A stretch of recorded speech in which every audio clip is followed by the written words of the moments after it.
welcome back to another Film Geek movie review. In just a moment, I'm going to walk my happy butt over to the futon to check out the Netflix original, Last Bullet. Last Bullet is the final film in the film franchise Lost Bullet that comes to us all the way from France. This movie tells the story of the Go Fast Task Force. I know, silly name, but I'm sure it sounds super cool in French. Well, anyways, they take on drug smugglers who have souped up automobiles. But don't worry, these French cops also have souped up supercars. Not like supercars, but like interceptor cars that have gotten a lot of new work and they do all sorts of cool stuff. Sounds kind of like the Fast and the Furious a little bit. Well, hang on, it gets even more like the Fast and the Furious. It tells the story of Leon, and he is an ex-con who starts working with the cops, who's not just an amazing driver, but he's also really good at martial arts, really good at gunplay. This guy is one of those unstoppable forces of nature, and the police are really happy to have him. Well, in the first film, he's just working as a mechanic for this police force, and he gets kind of caught up in this whole, like, weird conspiracy thing. Some cops are good, some cops are bad. Well, then it goes into the second film. So the first film is just him trying to clear his name, right? Well, in the second film, he is now officially part of the Go Fast Task Force, and so he's getting out there, catching the bad guys, but then he finds out that this conspiracy goes even deeper than he thought, and now that leads us to this next film, where everything is finally going to come together. We're going to see if Lino can catch the bad guy and save the day. So yeah, so nothing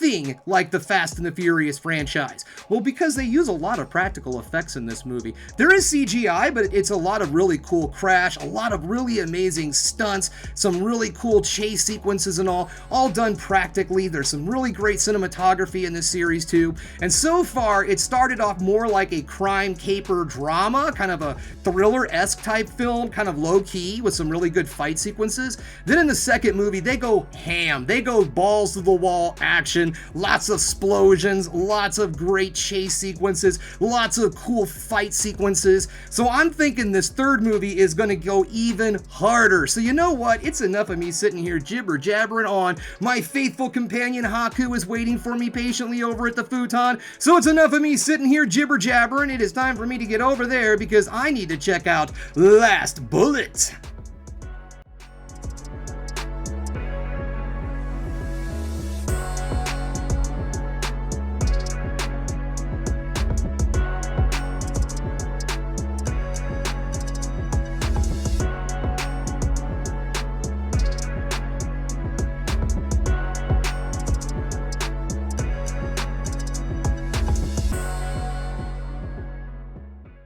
Getting done watching Last Bullet, and guys, I enjoyed this movie. I thought it was a decent little wrap up to this trilogy. So before we get things started, I want to address something really quick. I completely screwed up the lead character's name. I called him Lino. So apparently I thought he was the leader of the Thundercats, or I don't know, he was, easy like a Sunday morning. But no, the character's name is Lino. Alright, so let's get this started, shall we? We're gonna get things started with negatives, then move into the positives to end the video on the ever so important high note. Okay, so this movie is the longest one in the franchise. All of the other films hit just over the 90-minute mark. I think the first one is maybe like, I don't know, an hour 37 minutes long, but they stay right around that 90-minute mark. For movies like this, I think that's absolutely perfect. This movie, however, it goes a little bit longer, not crazy long, but the movie does clock in at about an hour and 51 minutes. Now, the movie is wrapping up a lot of loose ends that were created in all of the other two movies.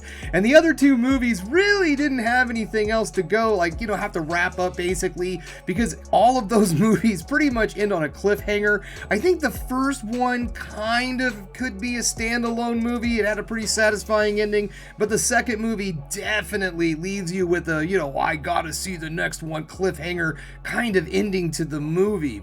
So this one had to tie all of those loose ends together. So I understand that it had to do a lot of extra stuff, but unfortunately it kind of slowed the movie down a little bit. These films are all pretty heavy octane, even with the first film being more focused on setting everything up and actually being a bit more of a crime thriller than a full-blown martial arts chase sequence kind of action movie. And then in the second movie, that's when they really go balls to the wall into big, huge chase sequences, lots of hand-to-hand combat, shootouts, and so on.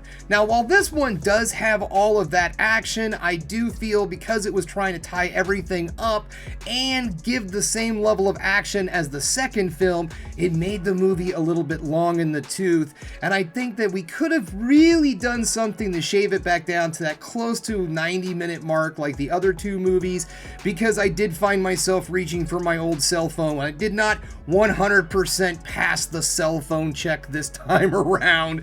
I did look at my phone a couple of times in some of the parts where things did kind of seem to slow down a little bit. And again, yes, I know that this movie had to wrap up a lot of stuff and there was a lot of loose ends from the other movies, and it does do a good job doing that, but unfortunately it does take the pacing down just a little bit. Other than that though, I think this film does really deliver a satisfying ending to this series. Now I'm going to actually give you guys a real truth here. I had no idea that this movie was the third movie in the series when I was like, oh, I'm going to add it to my review list, you know, a new Netflix movie. I always try to throw in a streaming film whenever I'm doing one of my review weeks, because I know there's a lot of people that, you know, stay home and watch movies. So I like to do reviews for folks that don't go out so much. And so I'm like, okay, what do we got out there? So I looked up on Netflix and there's this movie that came up, says Last Bullet, and I didn't really look into it awful hard. I thought, well, that's a cool movie, Last Bullet. And I thought maybe it was like, you know, reference to having a last bullet. I did not know that this was the third film in the series. And so today I actually sat down and watched the first two films back to back, and then I watched the third movie. So I guess you could say I binge watched these, and to be perfectly honest, it was pretty cool watching them all like this. The first film was released in 2020, the second one was 2022, and then now the new one, it just was released this week. And watching them all back to back like this, it made everything a lot less confusing because there is a lot going on. There's a lot of different pieces. So much so that if you haven't watched the other, or if you have watched the other two movies, they do kind of a brushing you up and bringing you up to pace on what's going on. Yes, this movie does start off with a previously on, because like I said, there is a lot of moving pieces going on in this movie. This is one of those films where no one can be trusted and nobody is really who they seem to be at any given time, except for the known people that you know for a fact are those that you could trust. So yes, this film does wrap everything up in a nice bow. How is that action though? The action is really on point. Now, while I don't feel like we got as much hand-to-hand martial arts fighting in this film, even as much as we did in the first movie as the second movie, this one really did focus a lot on the car chase sequences. There are several extremely well done car chase sequences throughout this film, and each one of them is just top tier level type of action. Now, the film does have some hand-to-hand martial arts, and it is very well choreographed. There's some very good shootout scenes, and the cinematography in this film is just absolutely on point. And in all honesty, the cinematography has been really good in all of these movies. It's had some really great big open shots so you can see all of the action going on, and then some really cool just other types of cinematography to make you really feel like these chase sequences are going at, you know, superhuman high rates of speed and all. The practical effects are amazing. There's a lot of really great stunt work that's done in these films, and I really like the fact that they keep everything very practical. And in this film, it really builds up to a really big action-packed ending at the end of this. And of course, it also brings together all of our little plots, all of our little subtitle, all that stuff, all of our subplots, everything. This movie does a great job of wrapping everything up. That being said, this is not a movie you can watch without seeing the other two films. You can't just jump in and watch this movie and understand what's going on without watching those movies, because there is a lot of moving pieces, there's a lot of twists twists and turns. Now, the movie's not necessarily confusing, and it's not convoluted. It just has a lot of moving pieces. It's not like it's complicated. This movie doesn't overthink itself, basically. It is definitely an action-packed journey with some cool story attached to it. So all in all, guys, I would have to say that this entire trilogy is an absolute win. It's on Netflix. This is a fun sit down and watch. If you do not know this series, the Lost Bullet series, the first one's just Lost Bullet 2, and I forget it had a little subtitle to it. I can't remember what it was. And then, of course, Last Bullet. And all of them are solid films, and each one of these movies does try to outdo the other one in the big action sequences, and this film does definitely deliver in the action. All in all, solid films, all three of them to check out on the streaming services. If you've got an afternoon coming up that you've got nothing going on, sit down, watch all these movies back to back. It is not a half bad little adventure.